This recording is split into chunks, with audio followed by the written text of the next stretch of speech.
small coastal town in South Carolina is about to be hit by a powerful storm. It's growing so fast that when a surge breaches the barrier and floods the streets, several people find themselves cut off from the outside world.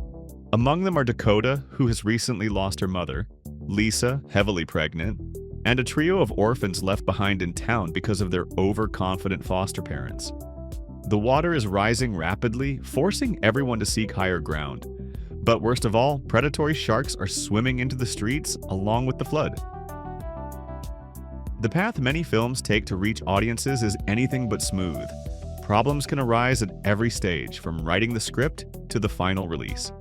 Thrash, directed by Finnish filmmaker Tommi Wirkola, had a particularly rough journey. Originally conceived as a theatrical release, it ultimately premiered on Netflix, and even its English title took time to settle. Early drafts of the script went through several names, including The Rising, Beneath the Storm, and Later Shiver.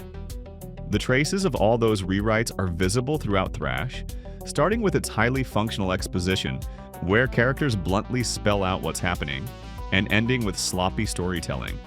Most notably, the orphans' subplot never intersects with the others at all. It feels like it was added late in the process, when producers decided that two women, one of whom is about to give birth, weren't enough to sustain tension. That's where the teenagers come in, trapped inside their flooded house, and essentially playing "The Floor is Lava," hopping between tables, chairs, couches, and kitchen counters. Does it work? At first glance, yes, there's plenty of action on screen.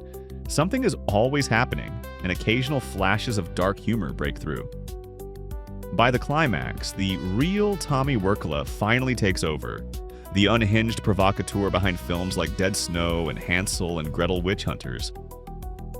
Under his direction, a woman in labor cuts the umbilical cord with a splintered piece of wood and leaves her baby behind to charge into battle, declaring, "Mommy's just gotta fight some fucking sharks." The film's exact budget hasn't been disclosed, but it clearly had resources. Its sets, visual effects, and makeup are far superior to those in recent low-budget efforts like The Whale Killer. The characters make plenty of dumb decisions, but that's fairly forgivable, and even expected for this kind of genre. On an emotional level, however, Thrash struggles to connect. The main issue is the lack of a clearly defined emotional through-line. The story keeps jumping between different characters and their individual problems, without trying to tie them together thematically. Wirkola's film feels a lot like a shark attack, chaotic, full of thrashing water, blood, and screams, with random body parts briefly surfacing before disappearing again. That's the key difference between Thrash and more accomplished films like The Shallows and Crawl. Those movies successfully balance spectacle with a human story, blending external danger with internal stakes. The result is tight, gripping thrillers that aren't just about survival, but about life itself.